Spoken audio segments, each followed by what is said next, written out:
is one of those things that I try and read every day. Once again, just to have a pulse on when someone's thinking about buying or selling a house, like interest rates. For some reason, consumers are interest rates. They hear all this news about interest rates are doing this, or the Federal Reserve did this.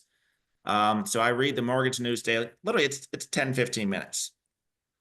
I go to, for me, either the Wall Street Journal online or finance.yahoo.com.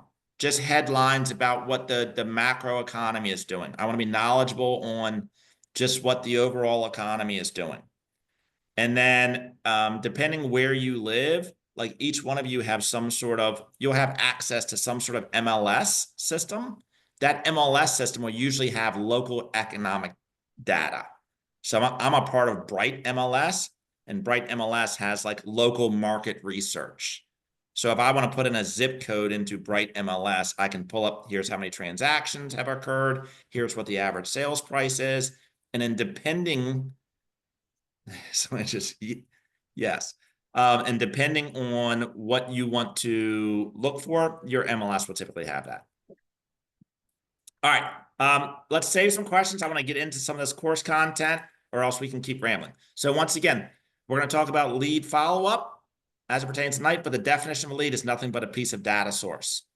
Lead follow-up is probably the most critical activity. And lead follow-up is just a systematic way to stay in communication with people. Nothing more and nothing less. And we're going to talk about something called a 36 touch.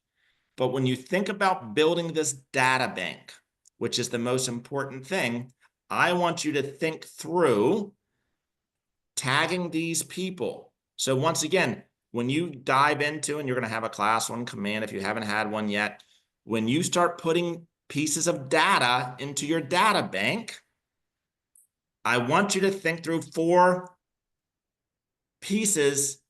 So every name, you should have 4 other pieces of data. So you need to have a name, which is 1. What's their name? You need to have a phone number so that I can contact them via either text message or a phone call. You need to have an email address. And then I want you to have their primary residence. Where do they live?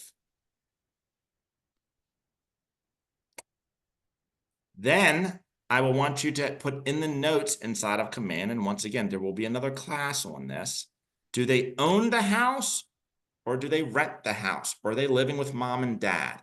Because as we think through how we're going to follow up with people, we're going to think through how we can deliver relevant content to them, depending on whether they own a house or they do not own a house.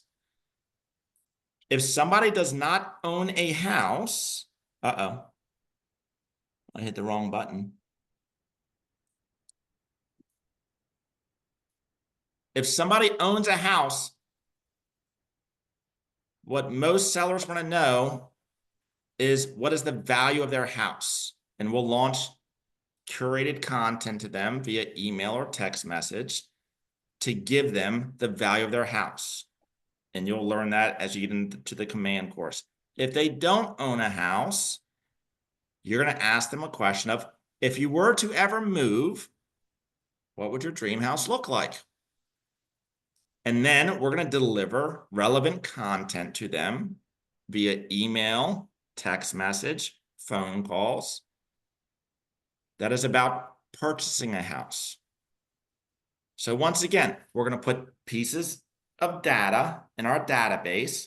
We need to have a name, a phone number, an email address, and their current address. Then you all are going to learn how to use a 36 touch and some of the tools that we have inside of command to curate information to them in a systematic way.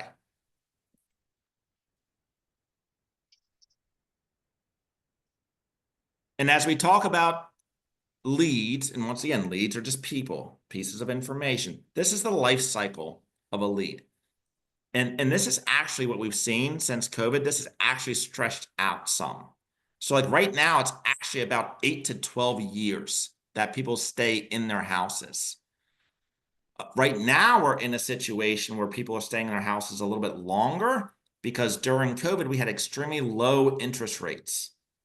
And a lot of those consumers are basically locked in, which means that they don't want to move right now because they're locked in at about a 2 to 3% interest rate. So the timeline, this timeline that you're looking at right here, is a little bit longer right now.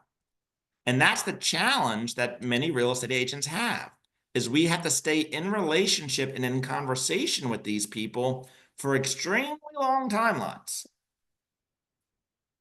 And that's what gives each one of you all an opportunity, because many agents that are in the business, not KW agents, do not have a systematic way to stay in conversation or in relationship with people over 8 to 12-year periods of time. So once again, you're going to build a database. You're going to put 4 pieces of content in there. And then we're going to use systems and automation through command to stay in relationship with these people.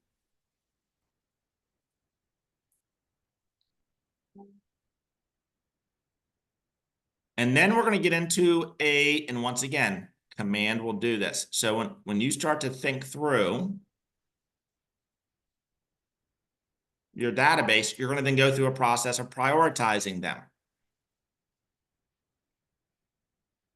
So when somebody raises their hand, once again, let's say that you have a situation, you have people in your database, you set them up on a smart plan, which once again will be covered in another course, and they email you or call you back and say, hey, by the way, I've been receiving your information. I'm thinking about selling my house in the next 6 months. They're going to become a prospect. Not a lead now, they're becoming a prospect. And then you're going to go into command and you're going to tag them as a prospect. So you may have 200, 300, 400 people that you're communicating with. And then some people are going to raise their hand. You're going to tag them as a prospect. They're going to be a higher priority than the rest of your leads.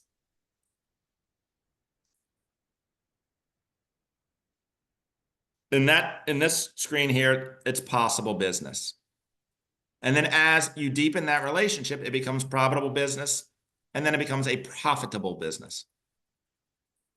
Here's the other interesting statistic. 90% of consumers choose the first agent they have a relationship with. Not the best agent, the first agent. So the goal is to just be first. And you're going to just be first because you're going to build this database, and then you're going to systematically communicate with people and stay in relationship with them. And then they're going to raise their hand and say, I'm thinking about doing something in the next, whatever, 6 months, 9 months, 12 months. And then you're going to be first in line.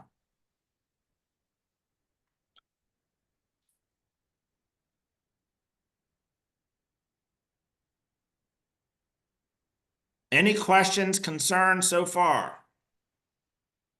I know this sounds really simple.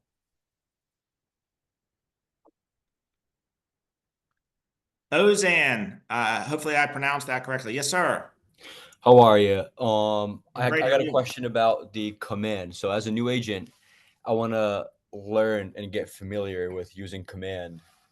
Is there going to be a separate class or like a training for that? Or Yes. okay, Yes. perfect. Yes, there will be. And when would that be? That's going to be talk to your team leader or your individual Okay. market center. Each one of those market centers probably have its own command Okay. class. Or you can go into you can go to YouTube. Hmm. You can search on YouTube for like a command 66-day challenge. Okay. YouTube has a wealth of information. And there's also, I think somebody just put in the chat, there's also a night class that talks about command as well. Actually, it was Martin Charles just said it was last week. Okay, perfect. Thank you. And let me tell you, one of the biggest mistakes that I made as a new agent, and trust me, I made a lot of them, was not putting people in my database. Over my career in real estate, it's probably cost me close to 7 figures.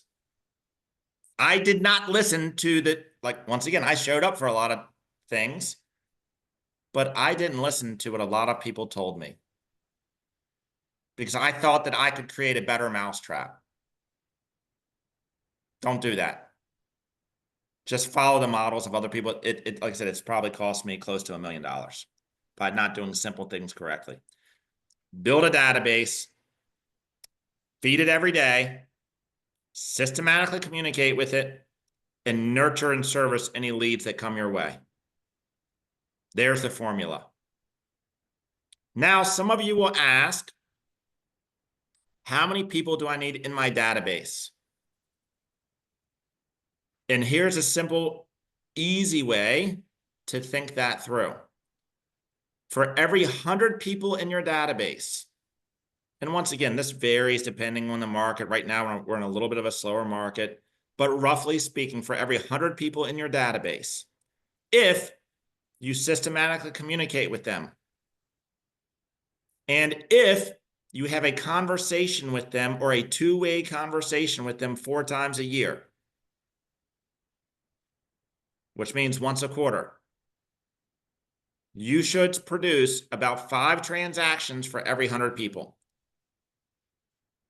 So if you have 100 people that know you, like you, and I think like you is actually kind of like, arbitrary. Like they may not even have to like you, but they will know you. For every 100 people that you systematically communicate with and you follow the steps that you're learning through Ignite, over a 12-month period, it will produce about 5 transactions. Now, you can look at what your average sales price is in your area and ask another agent what their average compensation is versus their sales price. I'm not going to talk about that C word here. But for every 5 transactions, you can then calculate about what your approximate income will be from those 5 transactions. If you want to make 6 figures in real estate, roughly speaking, you need about 200 people in your database that you have to systematically communicate with. And what I find from teaching all over the country, most new agents, when I ask them how much money they want to make, for some reason or other, they must teach this in real estate school, the $100,000 becomes the magic number for most people that I hear over and over and over again. So if you want to make $100,000 in real estate, you need about 201 people in your database that you have to systematically communicate with. Most of you probably know 200 people.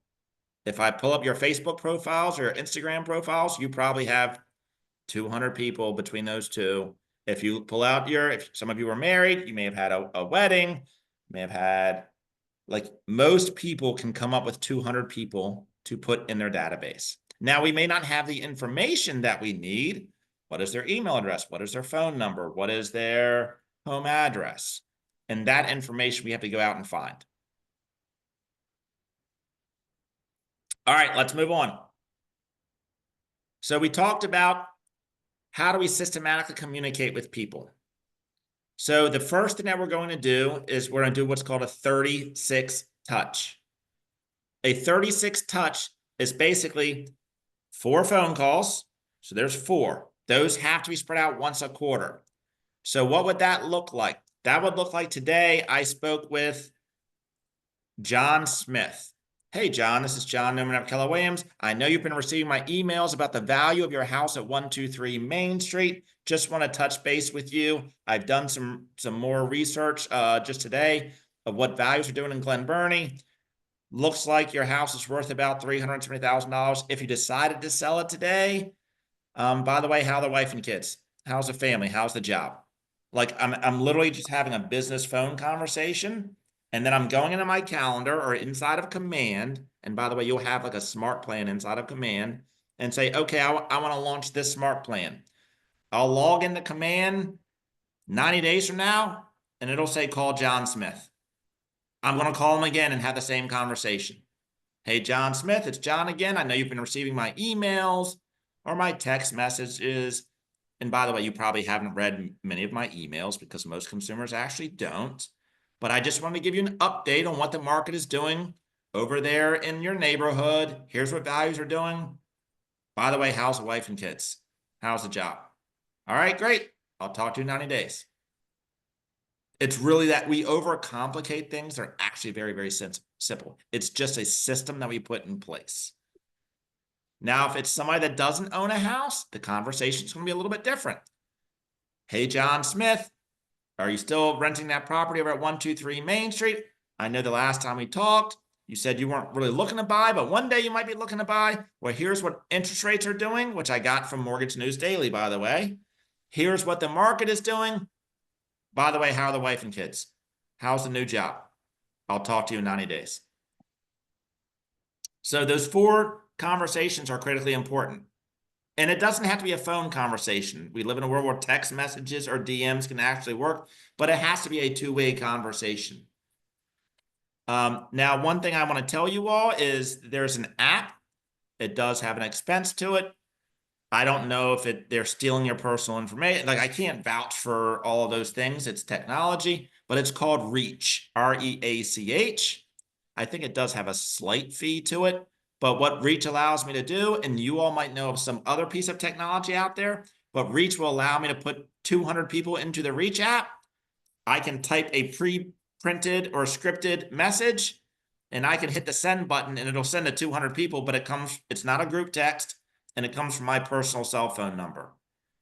So if I wanted to blast out, hey, by the way, happy holidays or happy new year, I can just go into my Reach app and then type in one message and then blast it out to 200 people. But it comes from my personal cell phone number so that when they respond to me individually.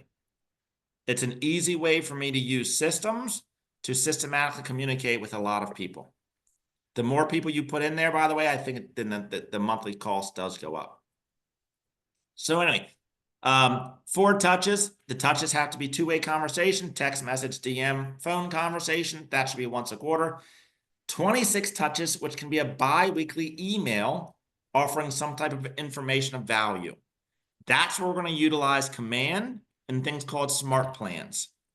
Once you put the information into command, you will be able to hit 2 clicks of a button, and that will be set up automatically.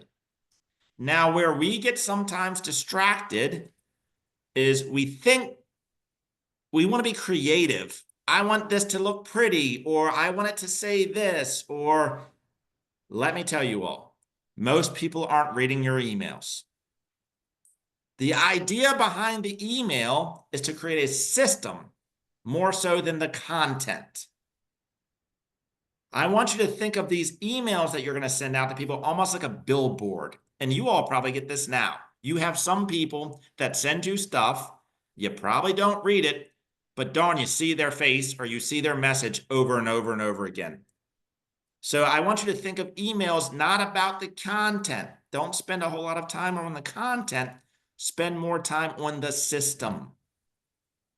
It's just building a system, and I want you to think that it's done easily. You're going to go into command, you're going to hit 2 buttons, you're going to put them on a smart plan, and set it and forget it. Don't overthink it. Because you could create the most beautiful email newsletter, and guess what? 90% of people aren't going to read it anyway. Great question. John asked, do I ask them if they would like to be included on whatever I'm sending out? And the answer is yes, John. And here's how that script would look, or that conversation would look. Let's say that I had a friend, I'm new in real estate, and a friend owns a house in a neighborhood down the street. Hey, John, by the way, this is John Newman. I don't know if you're aware or not, but I'm now with Keller Williams. One of the services that I provide for all of my clients is a neighborhood update that gives them all of the market information as to what the value of their house is doing and what the local market is doing. Would you be okay if I put you on my VIP list? Most people will say yes just to get you off the phone.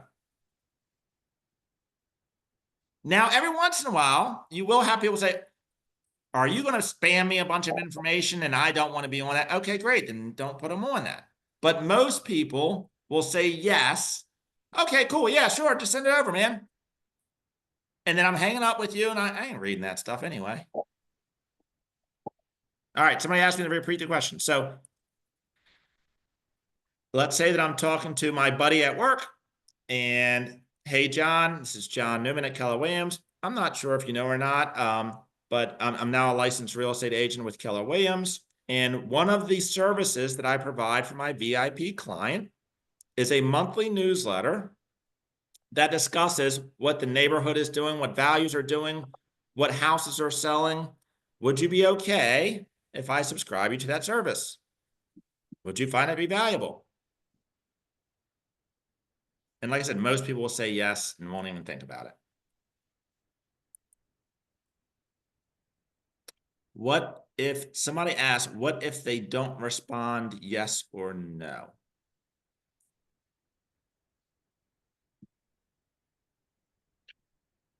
I'm not sure. I'm dropping that when I put them on smart plans.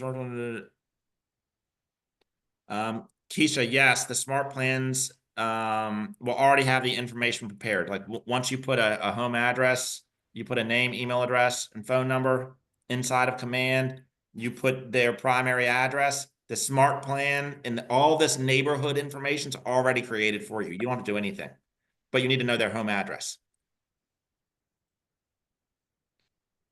All right, so you got 4 two-way conversations: text message, DM, phone conversation. You're setting up, yes, it does have an opt-out statement already embedded into it.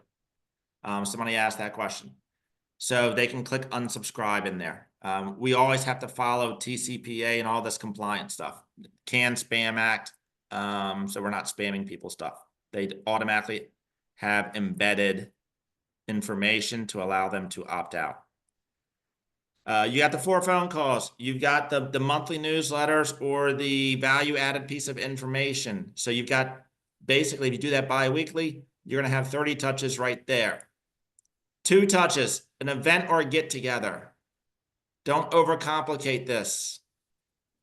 Hey, by the way, I'm having a pie night, or we're doing this. And if you want to leave that one off, guys, because you're like, well, I don't have money for that, or that's too complicated, just leave it off. It's okay. You'll get to 34 touches and you'll be fine. And then 4 other touches. Here's what I would suggest for the other 4 touches in a very, very cost-effective and efficient manner. And once again, I'm trying to build a system around this whole entire thing. You need 4 other touches. Pick your 4 favorite holidays. I don't care what they are. Go to the dollar store and buy the cheapest holiday cards that you can buy. I don't want you going to Hallmark and spending $6 on a card that sounds uber fluffy. I want you to go to the dollar store. Let's say that Halloween is one of your favorites, or Amazon. There you go. Somebody said Amazon. Go buy 200 of them, buy them in bulk, pick those 4 holidays, and then that week, sit down and write out a little handwritten note. Thank you very much. Happy Halloween. Keep it simple, stupid. We're trying to build a system and automations around this, not recreate the wheels. Because we're trying to do this at scale. We're trying to do this with, for most of you want to make $100,000 a year. Okay, great. We need to do this with 200 people, which, by the way, 200 people, when you think about it, if I need to have even if I had to have a conversation with them 4 times a year, that's 800 conversations a year. If there's 20 working days in a month, 800 conversations a year, that's roughly about, let's just call it 65 or so conversations a month. That's only like 3 conversations a day. That's not a whole lot. If it's done in a systematic way. Like, this does not work, by the way, if you don't do the other steps. So it's got to be the 2-way conversations once a quarter. It's got to be the emails that go out every single month. It's got to be the holiday cards that go out. You got to put all of those pieces together.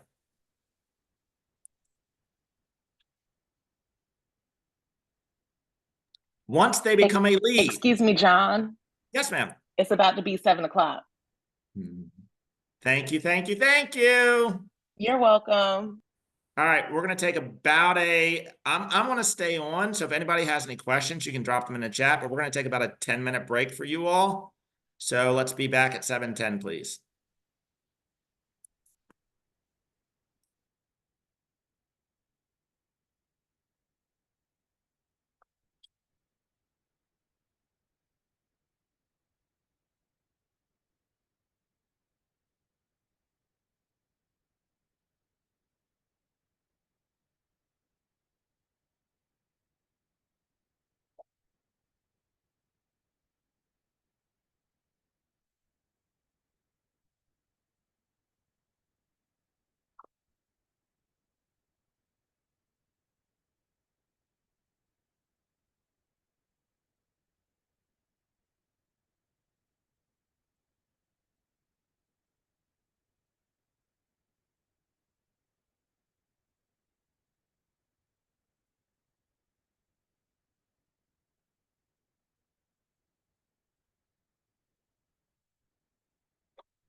All right, let's rock and roll. And hey, I appreciate you all. I don't know, it's 7 o'clock my time. I don't know where everybody's from all over the country, but I appreciate you all hanging with me. I know it's probably been a long day for some of you.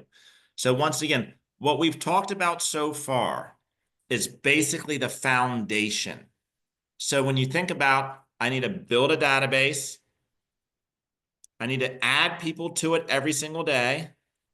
I need to then launch a systematic way to communicate with them and then nurture any prospects that come my way. That's the foundation.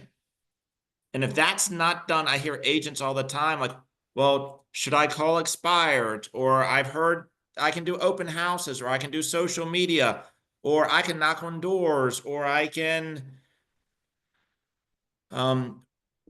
we can get other pieces of data in a lot of different ways, but we have to build the foundational system.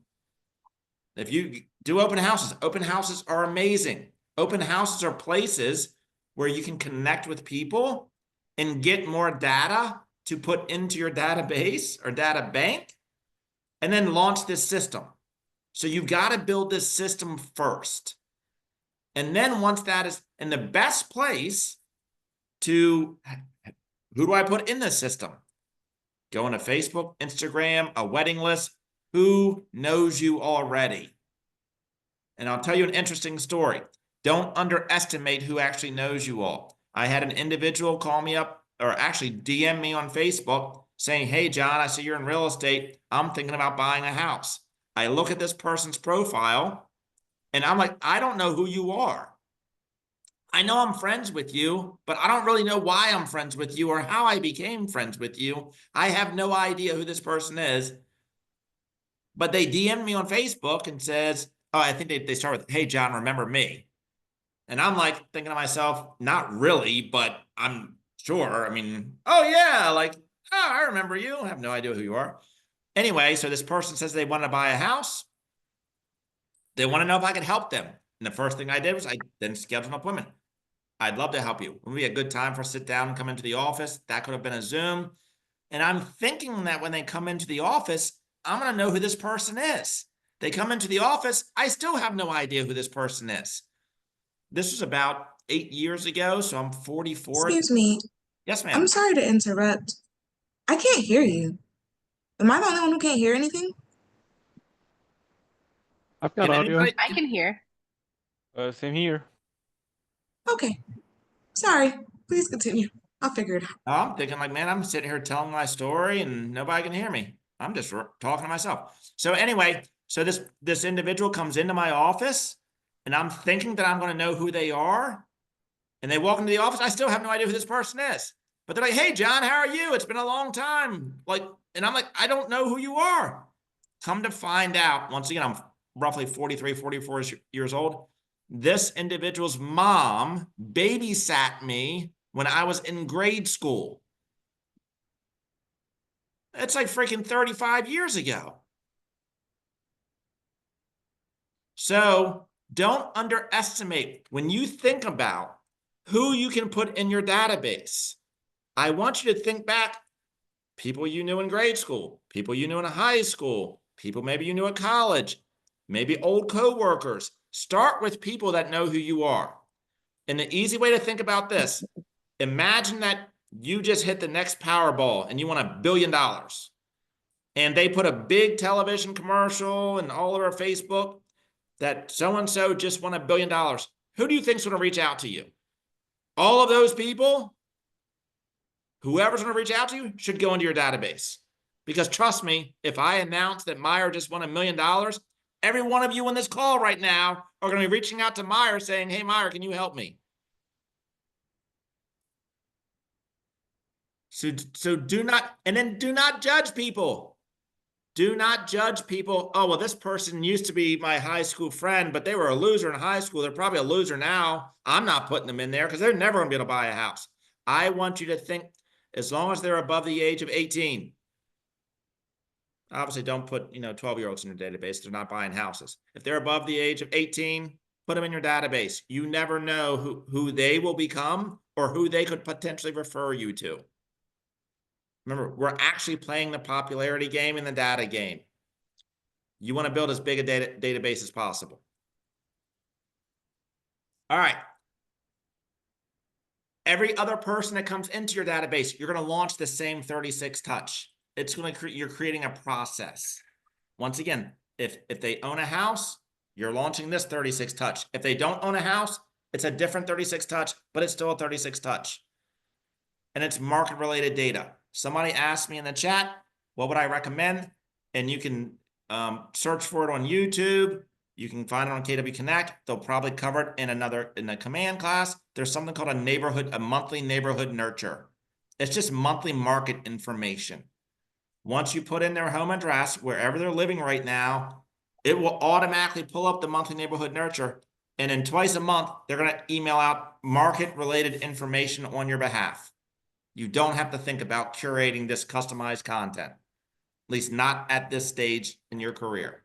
You just want to set it and forget it and get into action.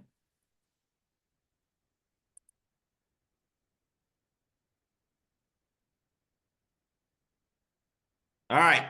So once again, because we're moving through this stuff and a lot of us is saying the same stuff that I just said, when they raise their hand and they ask you a question, what are we going to say?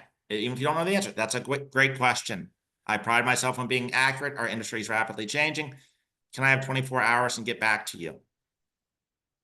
And then they're going to, at some point in time, they're going to say, I'm thinking about buying or selling a house. Your next response then is, I'm giving you another kind of framed conversation.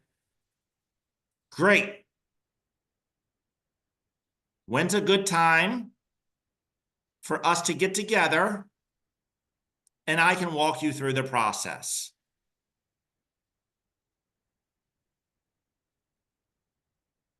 So once again, you've launched this 36 touch, you've built your database. Somebody eventually raises their hand and says, hey, I'm thinking about buying, selling, leasing, investing in real estate. Your response, great. When's a good time that we can get together and we can walk through the process? Now, I know some of you are thinking out there right now, well, what's the process? Well, what you just did is you actually bought time, because that's not in this class. That would be in the buyer class or the seller class. But you just bought yourself time right now to then figure out what that process actually is.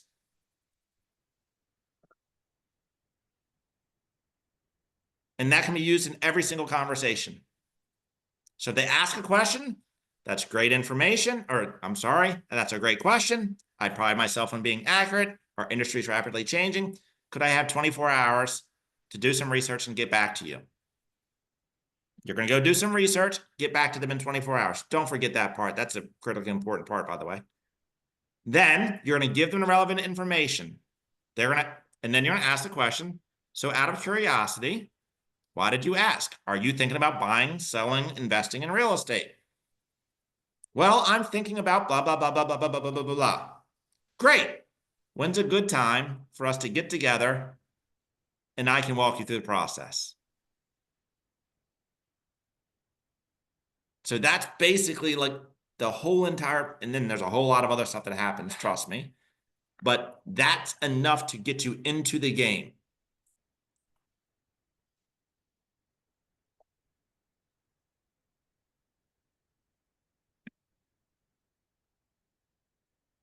All right, any questions on that? Let's just take about 5-10 minutes and I can answer any questions. Were we clear on that part? Like that is basically kind of like the life cycle of a lead and how you systematically communicate with leads. Now you all can go back, and by the way, if you go into, once again, almost everything's on YouTube now. If you go to YouTube and just search for a 36 touch, you're going to see a lot of different situations. But what is critically important is that this is set up properly to begin with, because this is the foundation of your career. And every other person that you're going to meet somebody at the grocery store. And some of you are probably pretty aggressive. I'm not one of these people, but some of you are probably pretty aggressive people. And you're going to talk to everybody because you're a very, very outgoing person. And you're going to be at the grocery store, at a Starbucks, and you're going to hear somebody say, you know what, honey, we really need to think about buying a house. And some of you are going to be aggressive type people, and there's nothing wrong with that. And you're going to go up to that person and say, hey, by the way, I kind of overheard you saying that you were thinking about buying or selling a house. My name is John Newman. I'd love to have a conversation with you about that. You always need to gather data to put them into your database, and then you're going to launch this 36 touch process and then follow that cadence. Yes, Teresa. I may have missed it, but what smart plan did you say that you put them on the 36 touch if they own a house or if they don't own a house? Yeah, so if they own a house, I'm going to, once again, I have to have their property address. I'm going to launch what's called a monthly neighborhood nurture. And once you have access to command and you put in their property address, it'll literally pop up. A little map will pull up and it'll say, would you like to launch a monthly neighborhood nurture, a bi-weekly neighborhood nurture? If they don't own a house, I'm asking the question, listen, I know that you're still living with mom and dad, or you're renting the property over at 123 Main Street. Just out of curiosity, if you were ever to buy your dream house, what would that look like? Oh, well, I'd buy this house over here in this neighborhood and be a townhouse or a condo. And then I'm launching a monthly neighborhood nurture for condos in that area.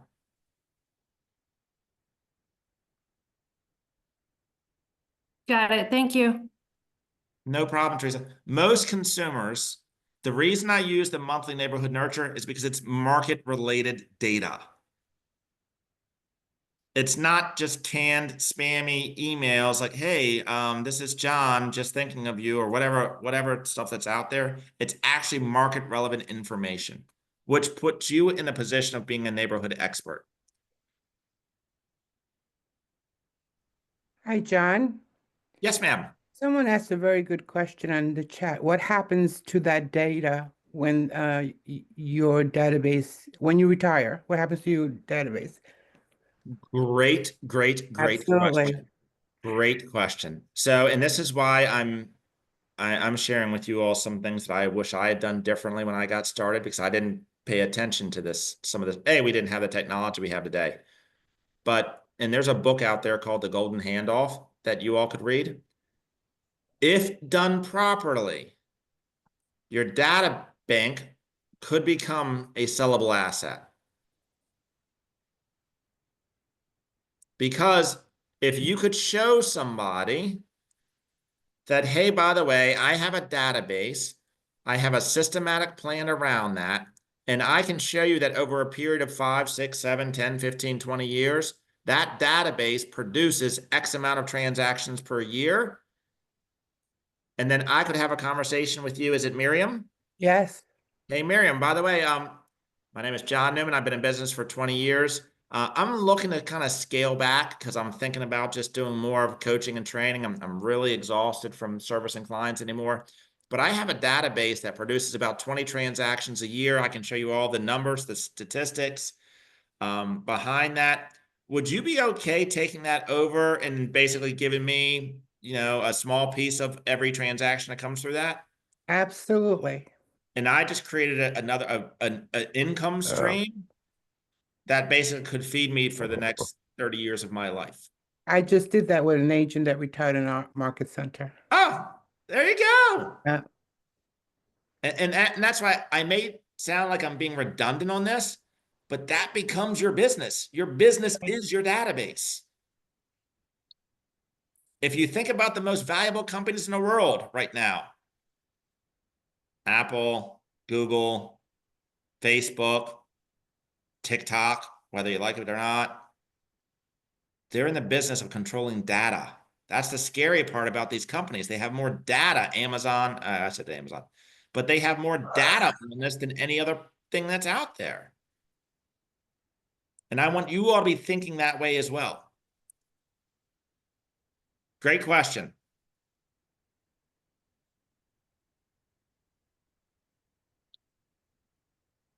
All right, we're gonna move. Like, this was actually I'm putting in basically two different things, and I'm cramming a lot of stuff in here. So we're moving on to the next thing, which is basically still about leads, and some of it's going to sound redundant because it actually is.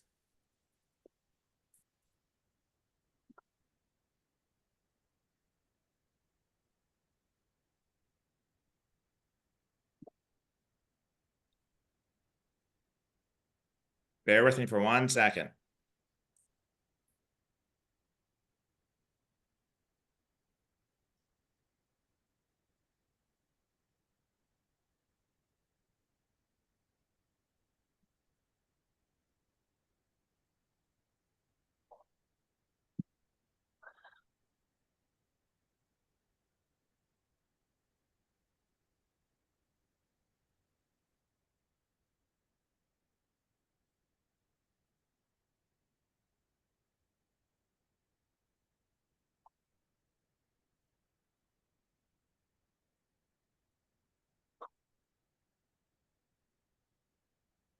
All right, now we're moving forward to how do we follow up with leads. Now, once again, this is where it doesn't require, it's funny, when I first got into sales, which was in 1996, my database was a shoebox.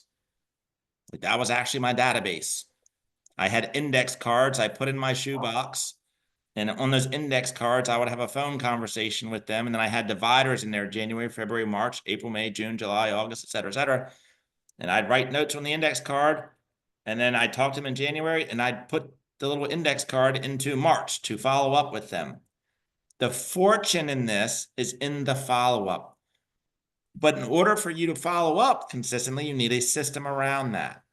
So once again, first, we're going to build this database. And then people are going to eventually raise their hands and they're going to become prospects. We need to have another system, and we need to code them differently in Command, because when you open your data bank, you need to be able to prioritize who are the people that I need to stay in relationship with, who are my top priority people. And I want you to write this down. 3 P's. The first P is going to be your pendings. So when you think through your day, this is going to be how you're going to prioritize your conversations.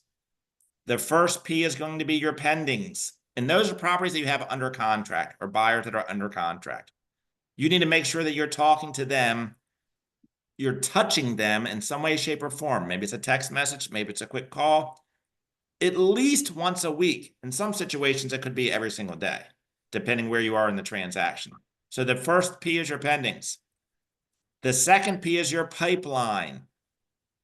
Your pipeline are buyers that are pre-approved, but they're not under contract yet. So they're pre-approved, they're ready to buy a house, but they haven't found the right house yet.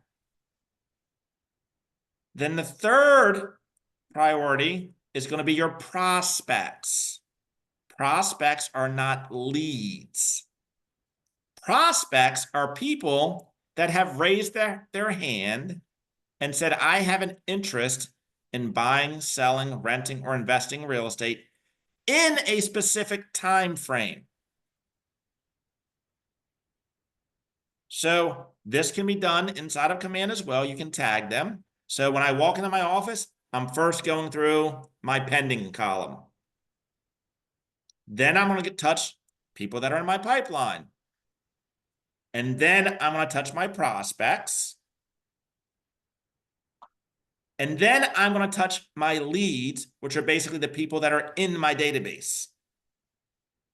Most agents will not have many people in the first three P's because you're only talking to what you have under contract, what you have agreements that are signed but aren't under contract yet, or people that are highly, highly motivated and have a timeline of which they want to transact real estate.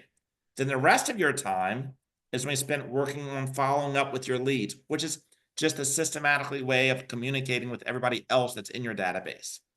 Those leads will eventually become prospects, which then eventually go into your pipeline, which will then eventually go into your pending column.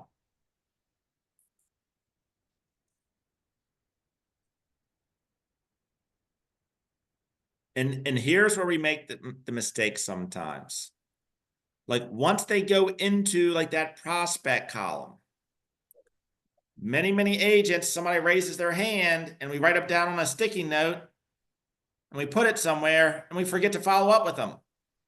So once again, this is where the technology that we have here at Keller Williams is so important. And understanding how to utilize Command. And trust me, I'm not the most tech savvy person. And if I can figure it out, most of you can figure it out.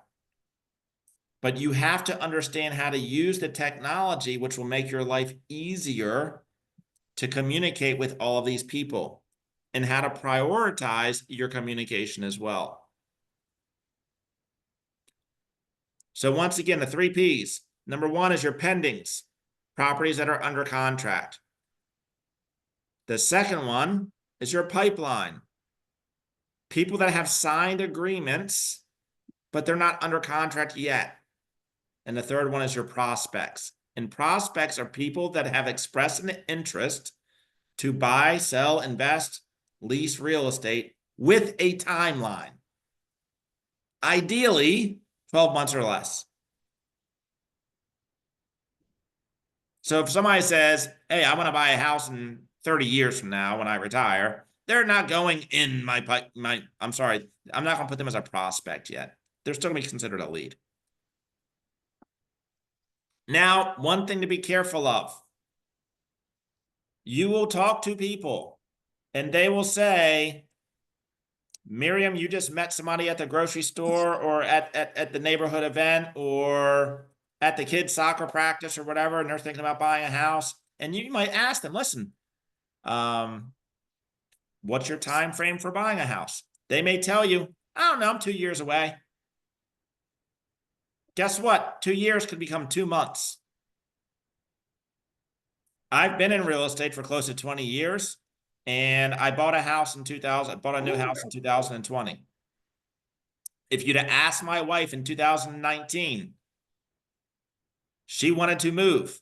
If you'd have asked me, I would have said, I have 3 kids, 2 dogs. I'm not going anywhere until my kids go away to college. And then I'm downsizing to a condo because I don't want to maintain a house. That was 2019.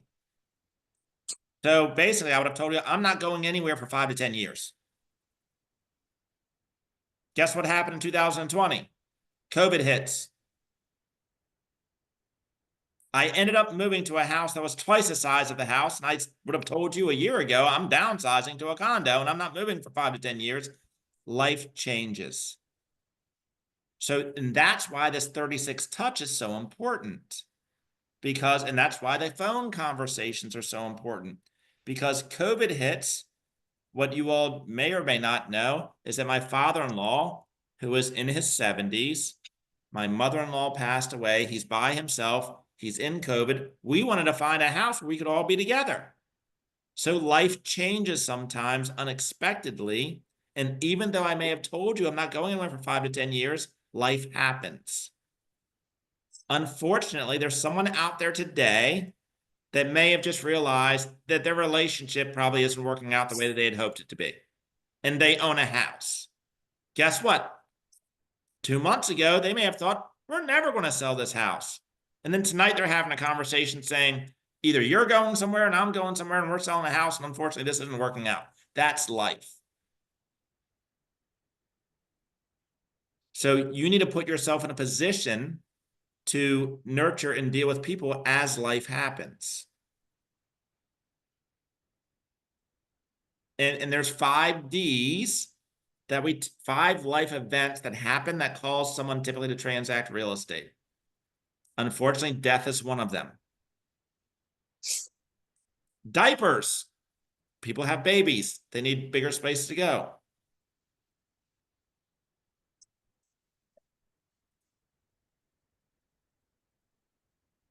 Disability. Things happen to people. Diamonds, they get married. Thank you. So when you understand these life events, which can't always be predicted when it's going to happen, but when they happen, you need a person that when they think of real estate, they think of you.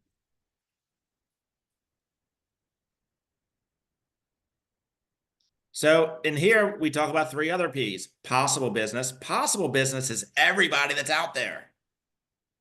If they own a house, it's a possible piece of business at some point in time. If they don't own a house, it's a possible piece of business. Probable business are people that have raised their hands.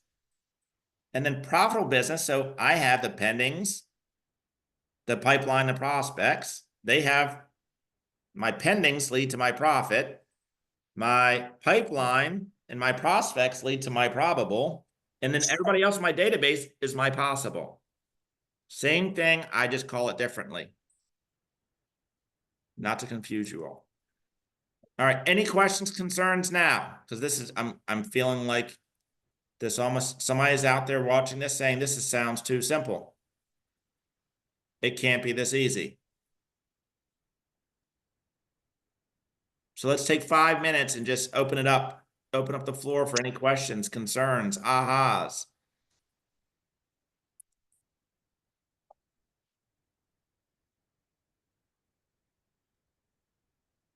No such thing as a bad question. The only bad question is the one that wasn't answered. Or The one that fifth wasn't D is asked. divorce, right? Yes. Okay. Yes, Chris. Yeah, and you know, and this is the beauty once again, Chris. I'm glad you asked that.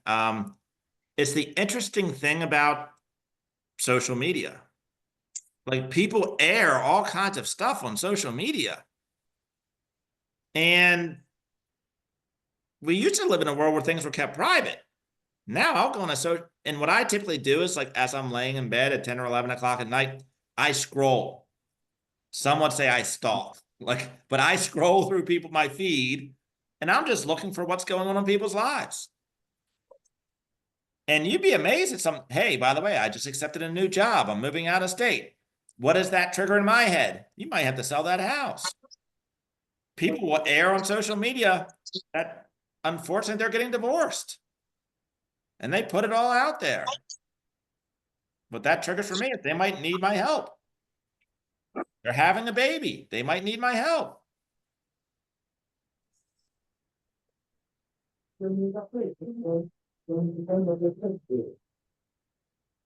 Any other questions right now? Ahas?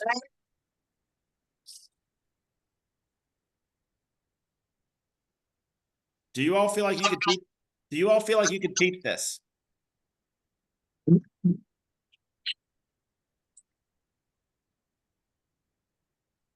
Just say yes. Build a database. Systematically communicate with it. You call that a 36 touch. Add everybody as you meet people to your database. Sort them by either they won't be pending yet, but they could be pendings. They could be in your pipeline. They could be prospects. And then systematically communicate with these people and service these people.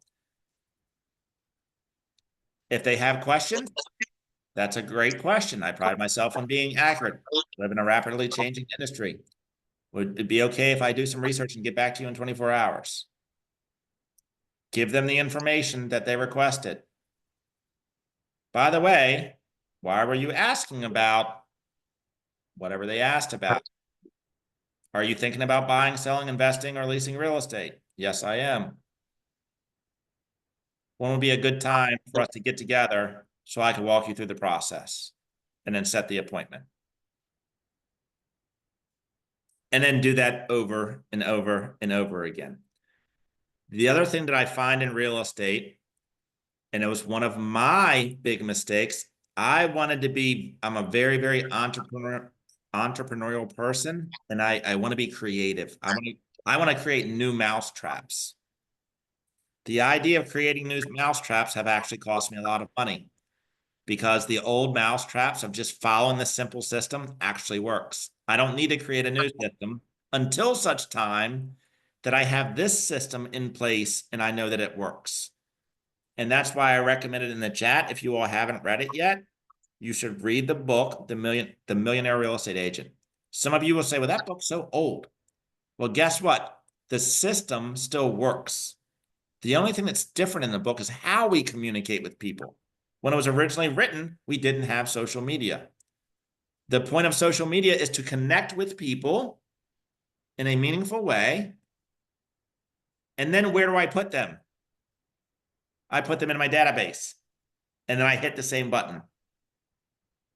Now, some of you will have like people that you'll be friends with or colleagues with or acquaintances with on social media, but maybe you don't have, it's like that person I went to high school with 20 years ago. Haven't spoken to them in 20 years. How do I rekindle relationships to get to the point? Like Chris Jones, if you and I were friends on social media, I'm not going to come right out and say, hey, Chris, I want to put you in my database. What's your email address and what's your address and what's your phone number? Like that'd be a little bit awkward. Now, some of that information I might be able to get on Facebook because you put it out there. But let's just say that Chris Jones and I were long lost buddies from high school. We hadn't connected in 20 years. We haven't spoken. We know of each other, but we really haven't talked. Here's what I want you to do. Here's how you play the social media game to rekindle these relationships. Comment. So in other words, Chris may post something like he just bought a new dog. I'm going to comment, hey, Chris, that's a cute dog. What type of dog is that? Chris is going to say, that's a mini schnauzer. Okay, cool. We're thinking about buying a dog. Or I'm going to comment on anything. Chris cooked something, whatever it is. Comment. Then I'm going to DM Chris.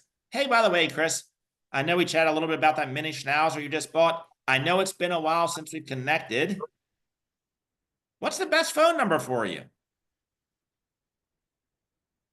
Now I have his name and I have his phone number. And if he gave me his phone number, he basically gave me permission to give him a call. He wouldn't give me his phone number if he didn't expect that I'm going to call him or send him a text message. Then in that phone conversation, I'm catching up. And then we're going to have a real conversation. Hey, Chris, by the way, not sure if you're aware or not, but I'm in real estate now with Keller Williams. You know, for my clients that I have right now, my VIP clients, I send out a monthly neighborhood market update. Would you be okay if I emailed that to you? And then now I have his email address.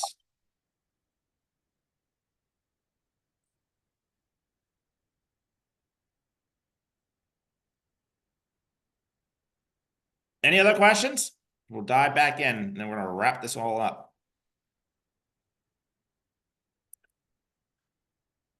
All right.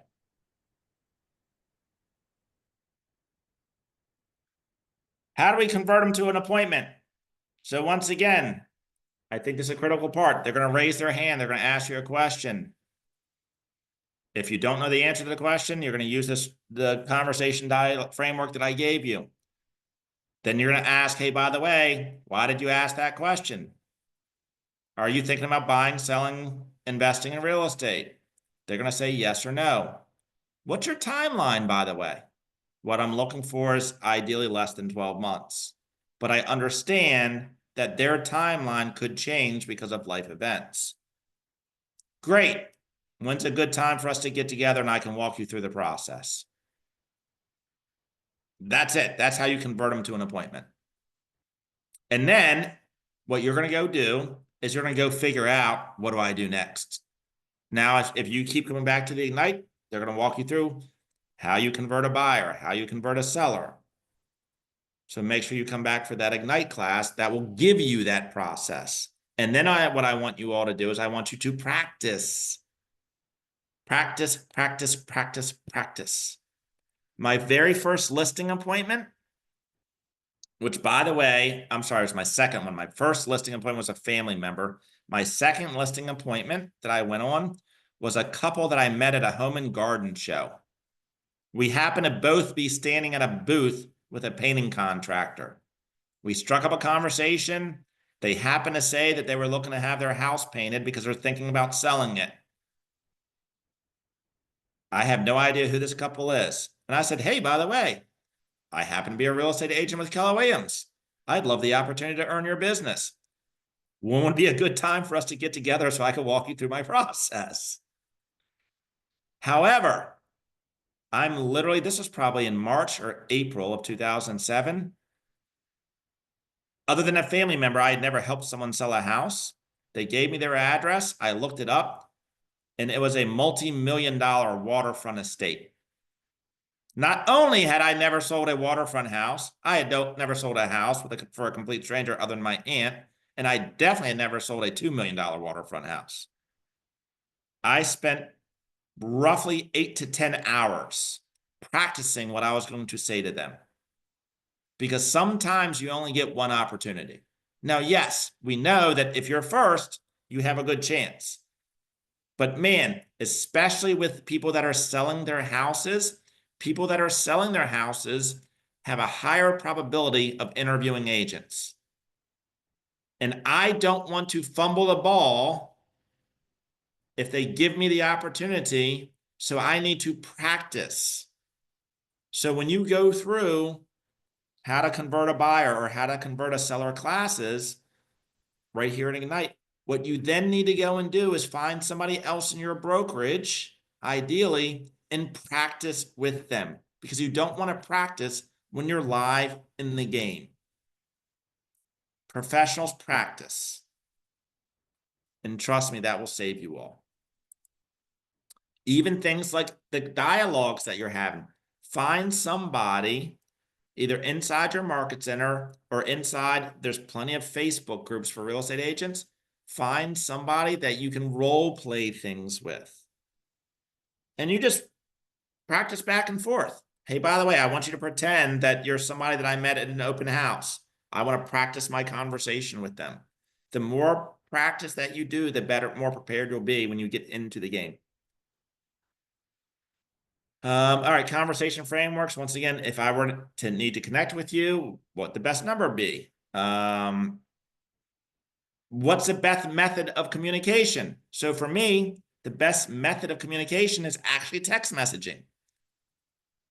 I'm going to be much quicker to respond to text messages than if you call me. As a matter of fact, I don't answer my phone for the most part unless I recognize the number. And I think many, many people now are getting to the place where they don't answer the phone call unless they recognize the number. So text messaging, what we have found is actually has a higher response rate than emails or phone calls.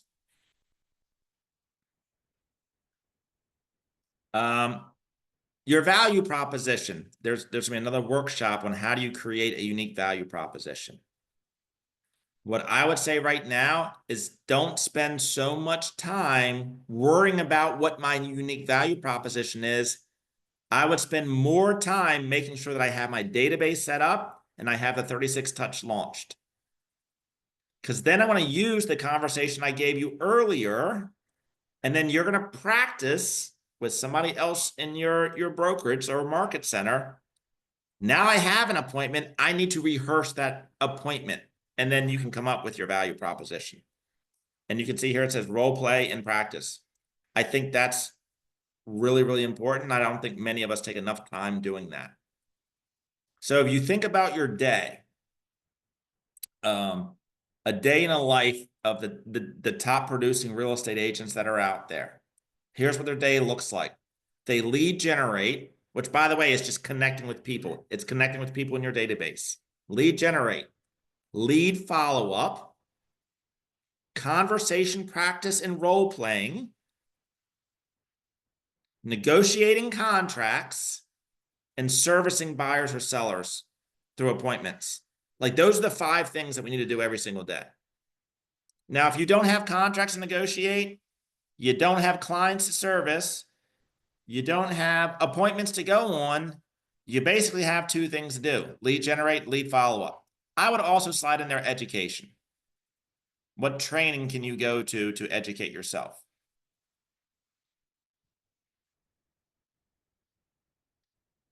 Once again, this happens right here. Like, let's say we get into a conversation. Who are they? What do they want, or what are they trying to do? Where do they want, or where do they want to do it? Why do they want to do it? And when do they need to do it by? And what's their plan to get there? So who, what, where, why, when, how. So what would that look like? I'm having a conversation with Chris Jones right now. Chris Jones I met him at an open house, which clearly he's thinking about doing something.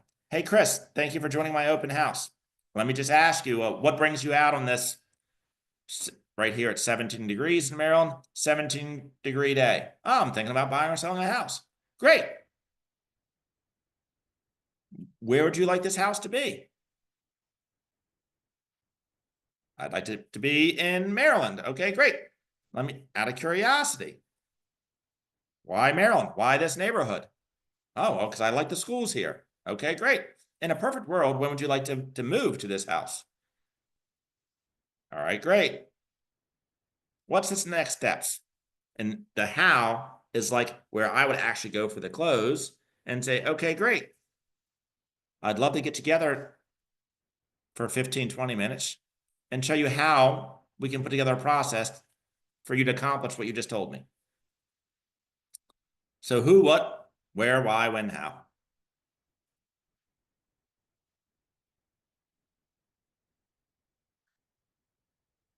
This is the part that is really, really important. And we talked about this through a 36 touch. And I told you the story about myself. If somebody called me in 2019, I had no intentions to sell my house and buy another house for at least 5 to 10 years. Life changes, life events happen, and you don't always know when that's happening. And that's why it's important to stay in relationship with people, because when my life changed during COVID, had I not been in real estate, the first thing I thought of is, what agent do I think of?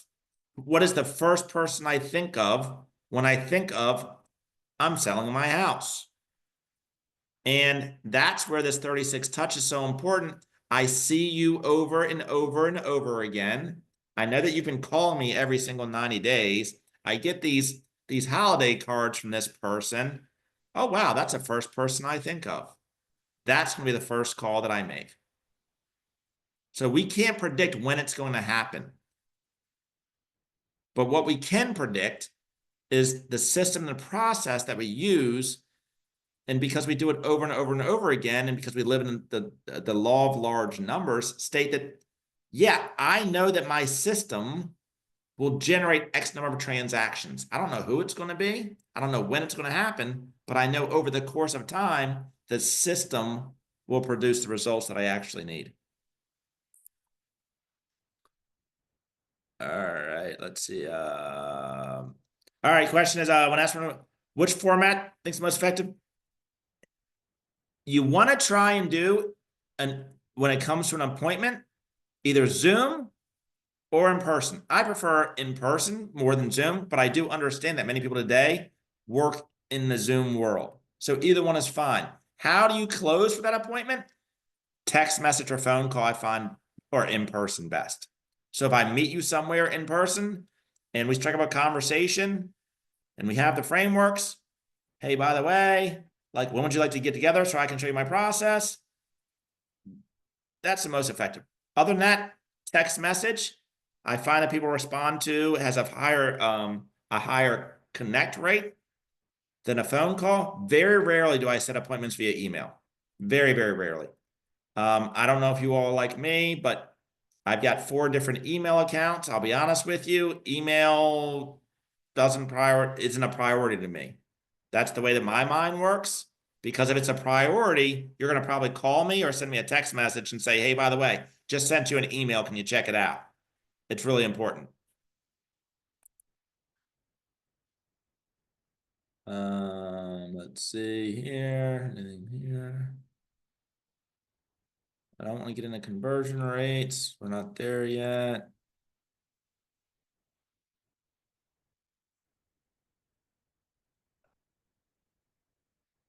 So there's something here, and it's in your handbook, and I think this is covered in every single class. If you think about a day, and once again, we're trying to think through just systems. How do we systematically do things? You want to shoot for probably 10 conversations a day. Conversations with anybody. Now, you may not have a database that's that big yet. However, just shoot for 10 conversations a day. Adding people to your database.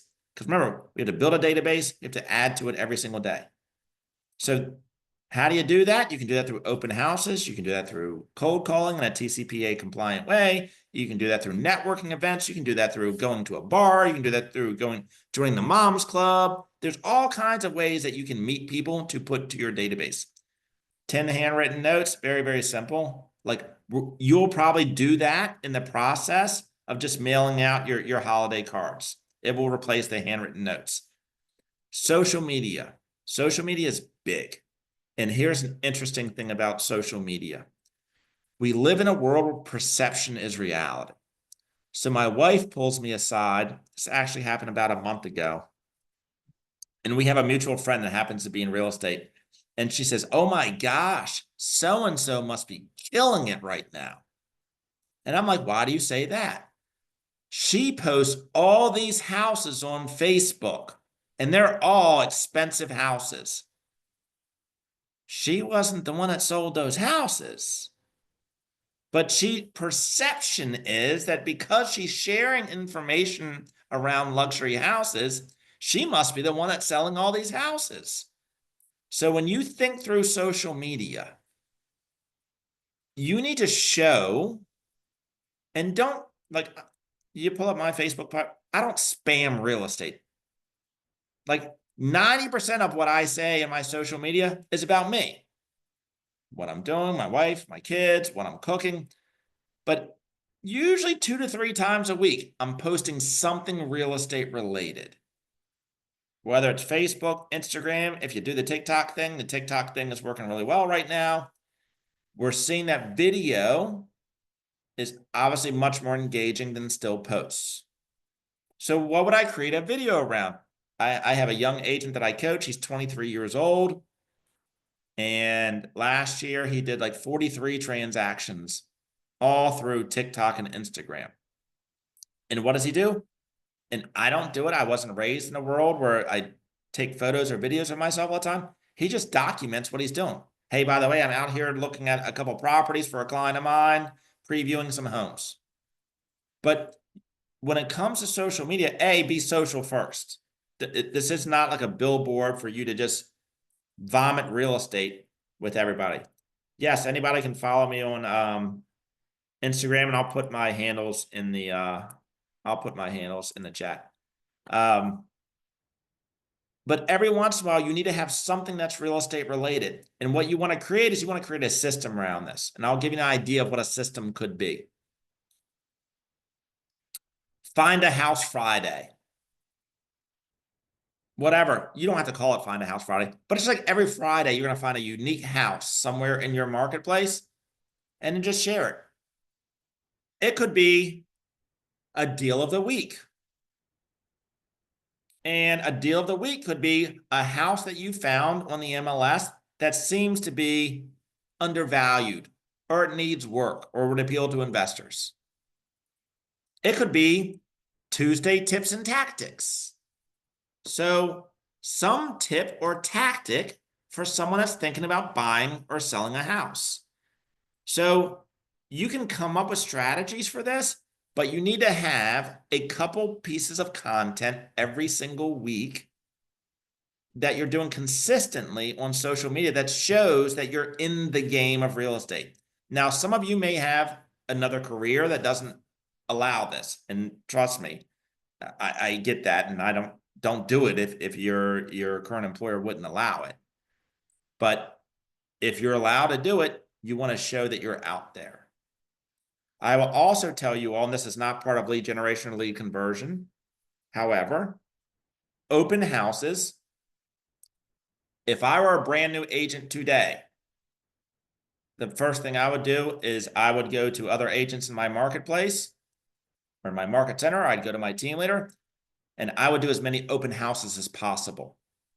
And the reason I would do that is because people show up to open houses and it's going to put you into the game of having conversations with people about real estate fast. So I would set a goal I would do as many open houses as possible, which puts me into the game to have conversations with people that are thinking about buying or selling houses. It's almost the fastest way that you can get into the business of real estate.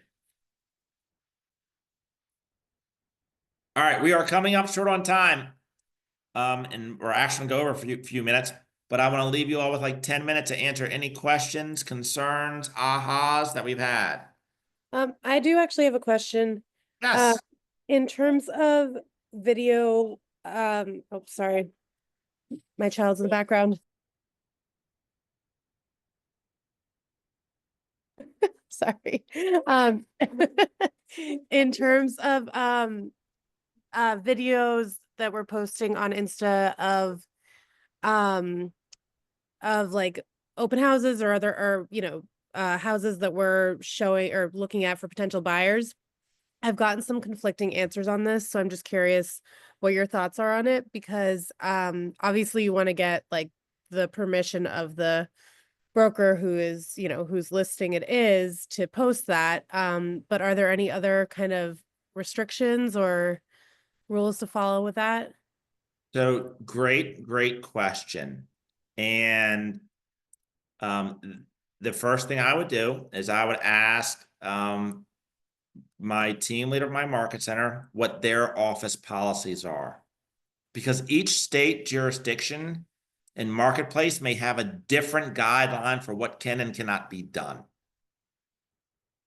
So I'm not sure if that answers your question directly, but I don't want to tell you something that might be in conflict with your policies and procedures in your local market center. No, that's really helpful. Yeah, I wasn't sure if it was statewide or market center or kind of where to look. So that's great. I'll ask them. Now, I'm putting in the chat right now, if you really want to follow, and once again, I'm seeing what I'm seeing right now in the marketplace, once again, not only in like the Maryland, DC, Virginia area, but across the country, is some of the top producing agents right now are the ones that are killing it on social media. So I'm putting in the chat right now, somebody, he's the, I think he finished last year as the #2 team in all of Keller Williams, and he's built his entire business on YouTube. His entire business. I remember Ken, when he was he's been in real estate for, I think, 2016, so about 8 years. And I think last year they did about 8 million in GCI, which is gross commissions. But literally, it's #2 or #3 team. I'm putting his information. And what he started doing was basically he lived in Orlando and he had just relocated to Orlando. And he just started documenting cool things that are in Orlando. Cool restaurants, new home communities that are popping up, not necessarily like inside when he started, not necessarily like home tours, but basically just here's what's happening in Orlando. Disney's coming out with a new theme park, or they launched a new ride, or we just opened this restaurant, or this community is launching a new section of townhomes. And then he would do walking tours of the communities, not inside the properties, but just walking tours of the communities. So look up if you want to look at like social media strategies and how you can build a business on social media, check out Ken Pozek on YouTube. He's built an amazing big business purely from social media.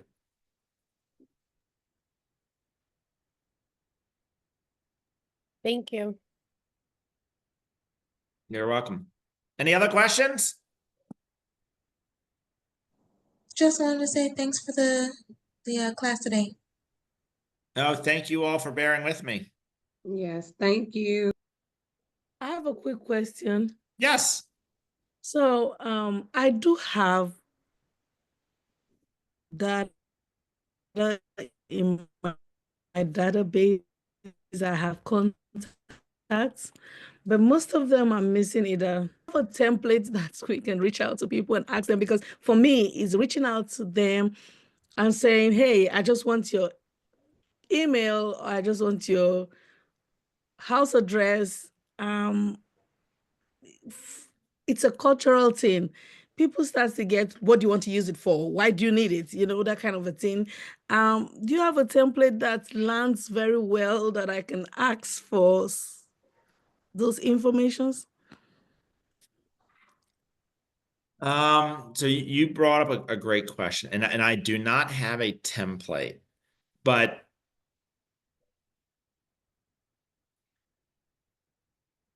and check your state, because what I'm about to say, I'm going to make a statement. Most people's, if I know who you are and I have an idea that you live in Maryland, land records and deeds are public record. So it takes me a little bit of time, but and sometimes if they have a very, very common last name, it would be more difficult. But if I know that I have this person and I know that they live in Maryland, 9 times out of 10, I can go into my public records and I can find their address. Right. John, Yes.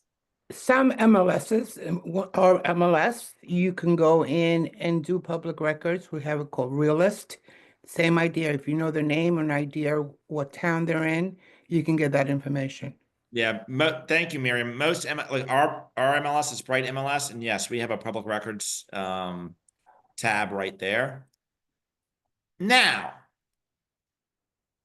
I have their address, but I do need permission to market to them. Like I wouldn't go. I've heard some agents that have done this, and I wouldn't do this. I would not go and get a directory of everybody. Like some schools have, like, here's all the directory of all the people in the school. I wouldn't go take that directory and then put it in my database and start spamming everybody in my kid's school. I would not do that. I mean, I'm not saying it wouldn't work, but it's just not the way that I want to do permission-based marketing. So I want to have conversations with people and then say, hey, by the way, here's some valuable information that I send out to my VIP clients, or you don't have to use VIP clients. You can say to my friends and family members about updates of what's happening in the real estate industry. Would you like to receive that? And if they say no, okay, thank you. But remember, when we think through the numbers, when we like we talked earlier and I put it in the chat, for every 100 people, I can probably produce 5 transactions if I launch this 36 touch. They don't count if I don't have this information and I don't have permission. So you can't just go bulk upload a bunch of email contacts or a bunch of people that you don't have a connection with and just start spamming information. Like the numbers will not work out the same way. So you need to have 100 people or 200 people that you have the information, you have a connection to, and they've given you permission. And it won't take you as long as you think it will. And then what I would do is I would set a goal every single week of how many people I need to add each week. So, we're in January of 2025. If my goal was to do this number of transactions and I'm starting from ground zero, then I'm saying, okay, by what date, how many people do I need to add to my database with those 4 pieces of information each day to achieve my goal? And then that becomes the thing that I'm working on today. I have one more question. Yes, ma'am. Did you want us to fill out the survey? I might have missed that. Oh, yes. Oh, yeah. Drop that. While you're dropping that, just one more question, sorry about the spamming. So, in terms of farming, I mean, like with farming, you're really not getting permission. You're just kind of sending it out and then continuously sending it out. So how do you feel about that as a tactic? So when you say farming from a standpoint of I'm going to be mailing postcards? Letters, postcards, whatever it might be. Yep. Yeah, just picking an area and just. Yep, nothing wrong. Nothing wrong with that at all. Just be careful. Do not. Farming works, but when you think about farming, you have to plant seeds, and sometimes it takes a long time for those seeds to come to fruition.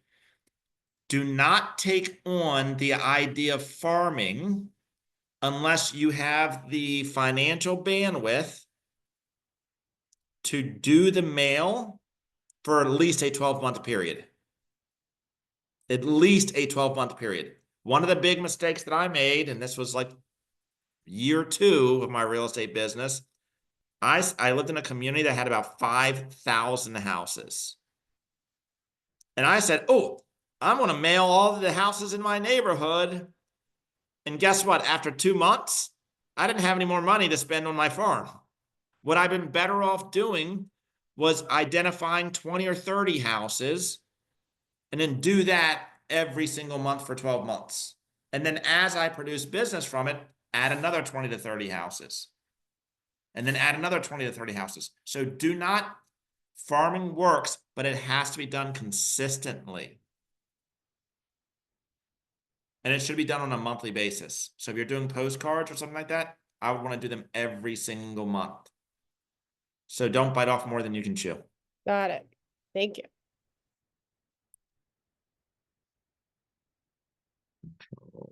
I'm going to drop in the chat my survey control.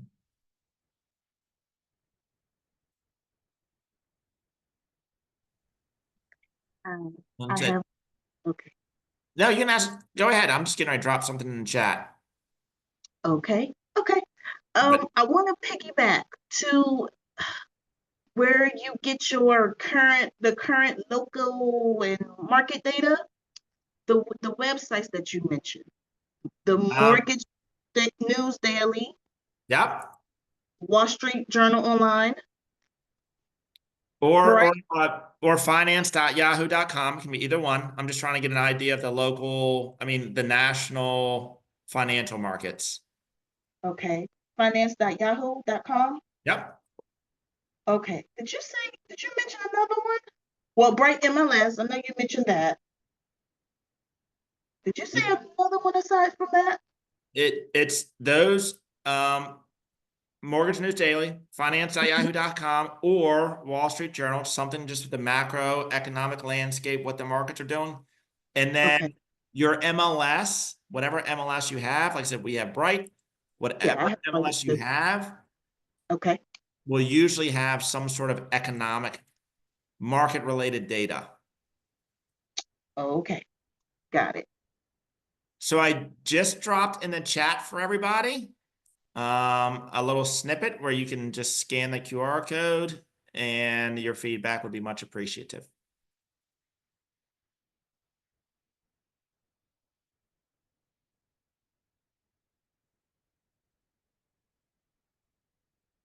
I also put in the chat my Instagram handle.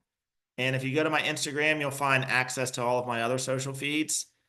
And by the way, feel free to connect with me. I'm happy to answer any questions, concerns. You can send me a DM, whatever. As we wrap up, I just want to leave with this, like, because you're going to go through, like, especially you're new in real estate, you're going to feel like you're drinking from a fire hose. There's so much stuff coming at you. At times, it can feel overwhelming. The most important thing that you all can do is get this database and this 36 touch in order and then rehearse the conversations. The rest will come over time. But when you think about like almost like the farming aspect, getting this data bank in order and launching this 36 touch is going to, somebody said the QR code didn't work.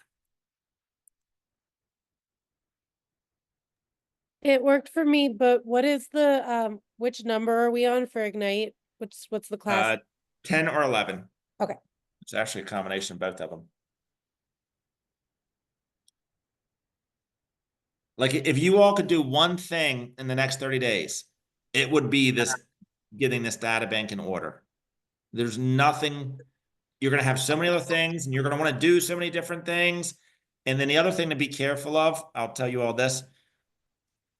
Now that you all are, some of you are new licensees. Thank you, Martin.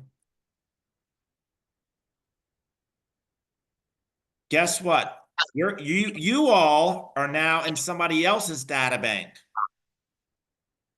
And you're going to get emails, and then you're going to phone calls, and you're going to get text message from people that want to sell you insurance for self-employed people, probably pretty much on a weekly basis. And then you're going to have companies that are going to say that I'm going to sell you leads. Like new and newer agents. Remember, you all go in somebody else's data bank. And they're going to go out there trying to sell you all of these things that supposedly can make your life easier. Yeah. Let's say no. I've got 5 boxes of pens in my garage that I've had for 20 years because somebody sold me on the idea that if I bought all of these pens and they were only having a sale, which I didn't know that they have a sale every other week, but they were having a sale where if I bought 3, I got 1 free. So I bought boxes and boxes and boxes of pens because somebody sold me on the idea of like, oh, well, you can hand out these pens. And by the way, they have your name and your phone number and your email address on the bottom. And think about how much business you'll get. It was such a waste of money. There's no reason for you all to go out and spend money on anything until you have your database in order.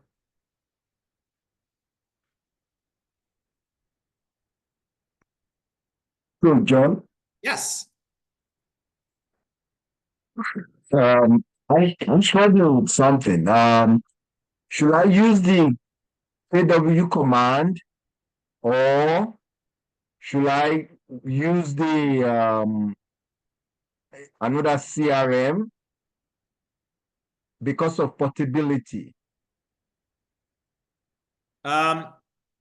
So great question. So the question was, should I use command or should I use another CRM because of portability?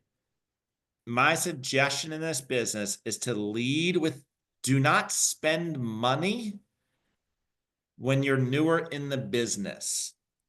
Command doesn't cost you anything additional. So you can always export data from command. So I can export my contacts and stuff from command and then import them into another software if I choose to use it. I'm just not a big believer in anybody spending money yet. I want you all to lead with revenue And once you start making money in real estate, you can always invest in other options. But I just don't want to see, I made all the mistakes of spending money before I made any money. I just don't think it's a smart way to, I wouldn't do that again if I could run my business, start all over again. Thank you. Anytime.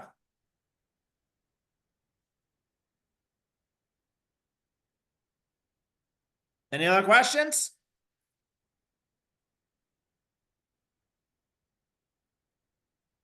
All right, I appreciate each and every one of you. Have a great evening. And good luck to your next I guess you all have a couple more classes.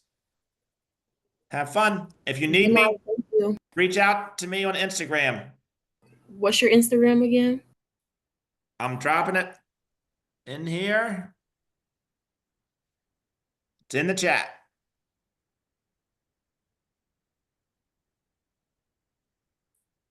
Thank you all. Have a great evening. Thank you, you too. Thank you. You too.